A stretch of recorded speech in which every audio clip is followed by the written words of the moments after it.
And what is going on, everybody? This is Vinny Milletti with Milletti Law, the strongest name in law. The date now is July 4th, 2022. It is Monday. It is a holiday here in America. On this day, we told the Queen of England that she can go screw herself, and we never turned back from that point on. It was officially the first recorded divorce in American history, our divorce with England.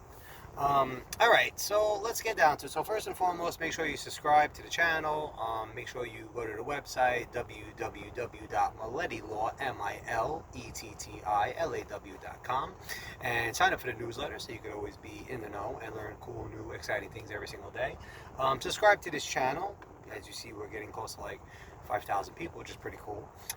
So hopefully we keep growing, and make sure you subscribe because you get new stuff every single day. All right, so let's get down to it. So let's preface this a little bit. So the name of this video is going to be, like 5 reasons why you should be going. 5 reasons why you should be going to small claims court, or kind of maybe not, maybe I'll determine the name later. Maybe 5 reasons why, but then again, I give you 5 reasons why you shouldn't. Whatever. Small claims court, a primer. Okay, so what's the origin of this video? The origin of this video is because as a result of COVID, obviously the country still hasn't really picked up yet. Gotten back to normal where it was before COVID. I mean, obviously it's a series of issues, right? Poor policy management, other world events, a president that's a moron. There's a lot of things going on here. So obviously, whatever. We're not here to talk about the politics of it, but we're talking about, what the situation is. So what's been happening because of the result of the economy slowing down a little bit, money becoming more scarce, people have engaged in self-help a little bit more. Well, one of the ways of self-help that people have been engaging in is going to small claims court when they have issues. They go to a small claims court, they file, they kind of want to, they want to try to address their grievances and do it for a decent price, free, because they do it themselves. So, all right, so this has to do with going to small claims court in New York City. Generally, just so you know, there's like 5 reasons why it's pretty good if you do go for yourself. One, it's affordable. It's, your filing fees are going to be between 15 and 20 bucks. It's fast. It'll be done in 3 months, whatever the issue is. There's a lack of formality, so you don't have to do these formal requirements in terms of evidence and stuff. They recently increased limits and caps to 10 grand, which is nice. It used to be 5. And also, a lot of the things for the 5th portion, a lot of the things that are generally frustrating during litigation, even for fancy pants expert attorneys like me, formalities. There's very little formalities here in small claims court. Very few formalities. Some of the issues are, if you're a small business, you don't have this available to you. This is only for individuals who want to bring claims. Also, there's no electronic filing, so you got to go to the court 100 times in person, which is a pain in the butt. 10K limits, again, as great as it is that it went up to 10K, the still fact of the matter is 10K. So if you're owed anything over 10K and you want to take advantage of small claims court, you're going to basically be reduced to 10K, whatever your award's going to be. One of the issues with it being informal is that informal, when it's, parking tickets are falling down. So one of the issues with being informal, is that it becomes a mess, and it's sometimes challenging. I could tell you as an attorney, as a practicing attorney, it's much easier for me to deal with another attorney who understands the rules and the formalities versus someone who doesn't, because they wind up doing so much craziness, and the court kind of gives them a lot of leeway that, the informalities are a problem. They wind up running the bill a little bit. And also, another thing is, these victories in case law here is kind of hard to track. So if you have, say, like a unique judge that thinks in a unique way, not a lot of these cases are actually published. Like, a lot of these are unpublished. A lot of these, they don't kind of go into the record, a lot of these rulings. So you might want to keep that in mind. It may not be, sometimes, in some ways it's a great form, and otherwise there's a lot of problems. So let's get down to it. Let me give you a general primer of this, though. Number one, who can go there, right? So in general, you have to be 18 years of age to go to bring something in small claims court. Small claims court is, usually it's own standard base of operations. What is it for New York? It might be at 60 something. I can't remember the actual top of my head, but it's downtown Brooklyn. So you have to be 18 years of age. You have to be an individual, no business. So if you have a problem with your small business, you're in a world of crap, and there's nothing you can do. It could be in the county where you reside.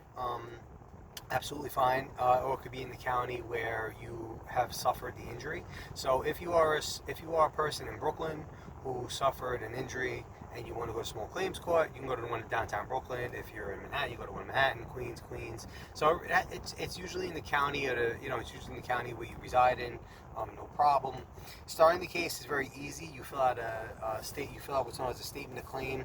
You physically you can download a statement of claim. You can download this online. You can take it to the clerk's office. Everything's got to be done in person. So you can't just, you can't just file it and move on. You really want to take it down to the clerk's office. You go down with a checkbook and you pay your fees, or you go down with cash. If you have to sue a business, the clerk will help you. The clerks down there will help you. They'll help you search the proper business entity, search the proper business name. I mean, obviously, you try your best to have all the right information when you go in. Have addresses, zip codes, phone numbers, emails, etc., websites. Try to have the best information as you go in. If you don't, they will help you, so don't worry about that. But it would be nice to go in, or at least prepare the docs before at home, where you have everything under control and you're in control of everything, and then you just hand them in. Cost. So cost is not an issue really here. It's if your claim is from 1 penny to $1,000, it's a $15 filing fee. If it's over $1,001 but less than 10 grand, it's $20. This is as of January 2020. So if it's anything over 10 grand, you're not going to recover it. So just know it's either $15 to $20, most likely 20, and again, it's very cheap, very affordable, so it's not really an issue. Again, paper filing only. You can't file online. There's no NYSCEF, which always makes our lives very easy. Now, as far as notifying the defendant, right? The clerk will do it for you. The clerk will manage everything. The clerk will mail out notices by first-class mail. I don't know any instance in where they'll require you to do it as I think you have the option to have them do it. It's been a while. I haven't been in small claims court since the $5,000 mark, just to let you know. But it's like I'm noticing this happen a lot more. But I recall the clerk just said they're really sending it out there, so it's not a big issue. When it comes to small claims, statement of claims could be notified by mail, which is nice. So you always want to send certified mail signature confirmation so they can't lie and say they didn't receive anything. So it's very important. If you send anything through the post office, again, make sure you want a certified mail signature confirmation, because if you send regular mail, I'm almost of the belief that it will never get there to begin with. So you'll never be bringing the case forward. So once they put it on the docket, once they set it up, you pay your fee, you get your little index number, you serve your documentation, you send it out. Once you do all those formalities while you're there, you're gonna get a date, you're gonna get a letter and a date to come back.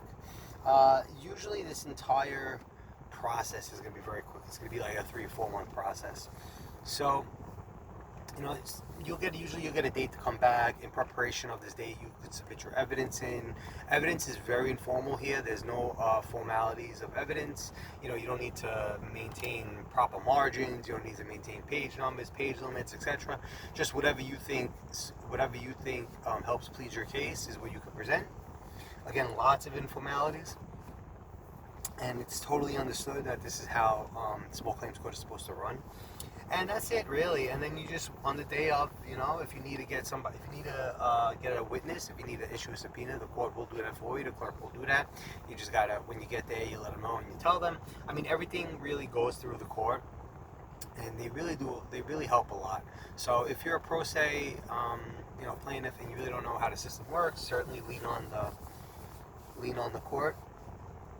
They'll help you out. And that's really all there is to it. It's and then you go in there, you make your case the best you could, and you try to get your money, you try to get your damages. Small claims court's a great alternative for people that don't have a lot of money, that have a small claim, and can't really afford an attorney to go into it. Also, it's great for people that want to micromanage. No one's going to care more about your claim than you, so you might get an attorney for a very small value, and they don't want to work. So that's something else you have to consider. That's why knowing why small claims court is very nice. And again, you know, top 5 reasons I would probably say is because it's affordable, it's fast, there's a lack of formality that makes it easier. You know, it does have increased limits than it did last time, so it's really nice. And, you know, the certain formalities that would frustrate somebody during litigation are apparent here, for instance, like issues of service. Some of the cons, like you mentioned, only businesses can't get involved, they can't be the plaintiffs in here. There's no electronic filing, which makes it difficult, everything has to be in person. Limits are 10 grand, even though it's nice that they went up to 10 grand.